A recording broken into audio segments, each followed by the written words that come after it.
Magandang umaga mga kapatid or mapagpalang umaga mga kaibigan. So isi-share ko lang po yung aking mga inaalaga ang puno ng mansanas dito sa harap ng aming kubo. See? Unahin ko na to, no? Ito yung tinatawag naming or blackberry variety. Ayan. Sad to say, totoo lang ha, hindi pa siya namumunga, hindi ko alam kung bakit. Pero punong-puno siya ng tinik. Ayan, kung nakikita nyo, puro tinik siya. So, napakaganda itong gawing bakod ng bahay. Totoo lang, napakaganda. Bakit? Kasi pag napuntang magnanakaw dyan, grabe. Pati dahon niyan, ha? Tingnan nyo, ha? Pati dahon niyan, ayan, ang puro tinik. So, punta na tayo mga kapatid sa aking alagang mga mansanas. Sa Aurora. Ayan. So, ito yung mansanas na tinatawag kong Pidaw variety. Bakit?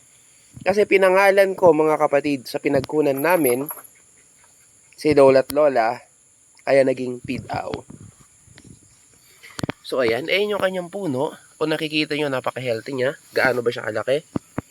Ayan. Ayan ay kung hindi ako nagkakamali, nasa 4 to 5 years of age na siya.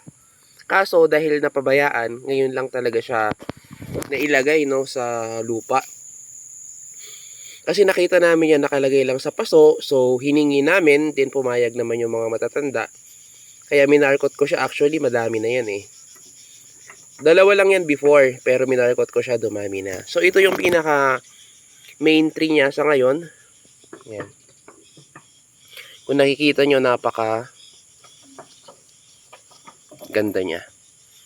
Ayan, so pangalan niya is Pidaw variety. Ito yung pangalan ni Lolo.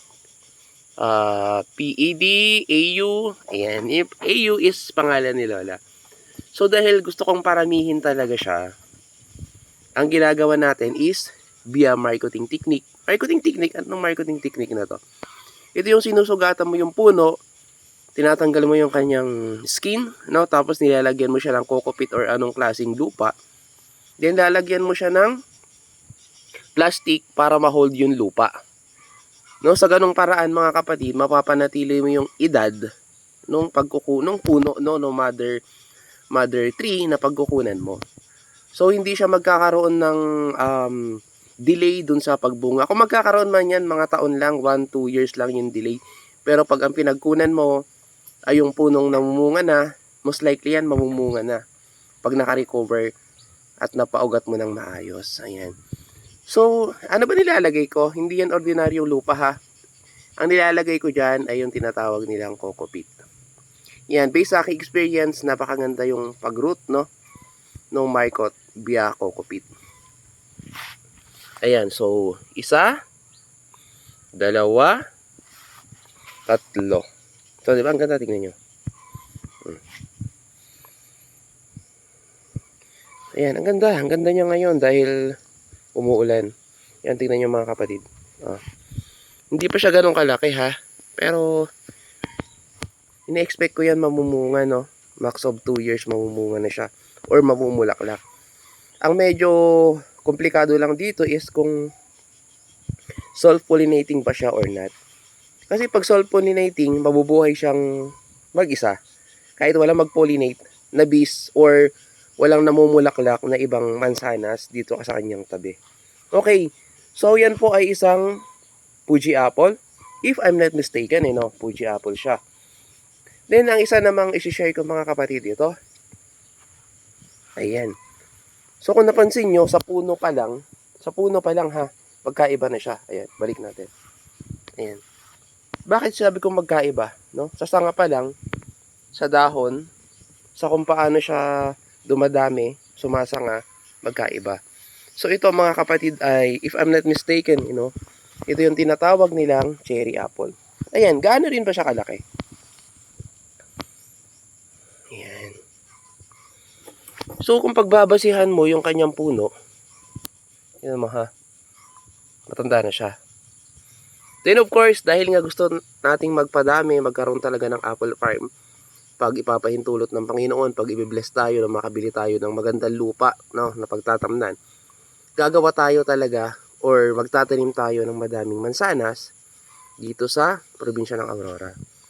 Kaya ang ginagawa ko mga kapatid, ayan no, via marketing talaga siya. Promise, effective, mabilis siyang dumami. So ito naman mga kapatid ay Nick Now variety. Pinangalan ko naman ito sa dalawang anak kong babae.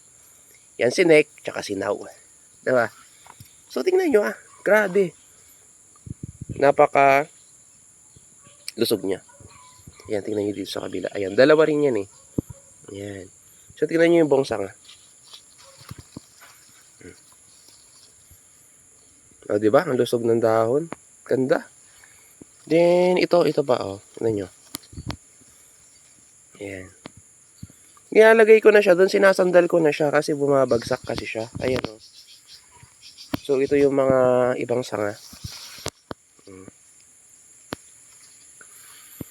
Ayan po. Ayan. So, sana mamulaklak sila, no? At saka ma-fertilize kapag namulaklak na. Ayan. So, just want to share na rin mga kapatid. Ito yung markot na rin, no? Ayan. Pakita ko mamaya doon sa, mag-i-video tayo ng iba mamaya doon sa likod ng bahay. Nandun yung mother plant nito. Ayan, kung nakikita nyo. Ayan, buhay na siya.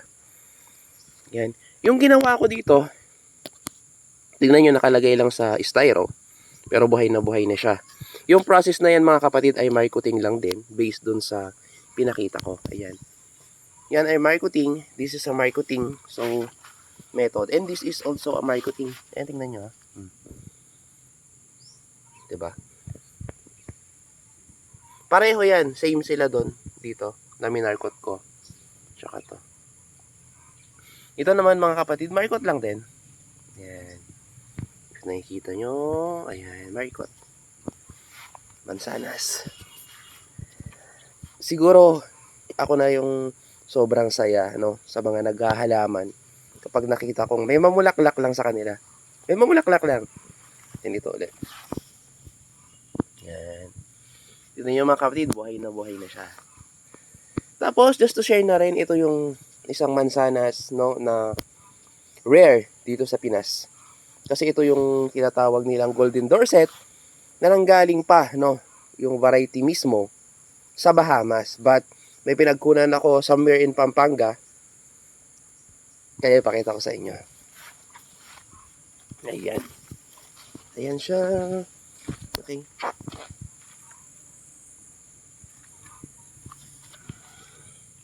Ito yung tinatawag nilang Golden Dorset. Ayan. So, ang tagal lumaki yung puno.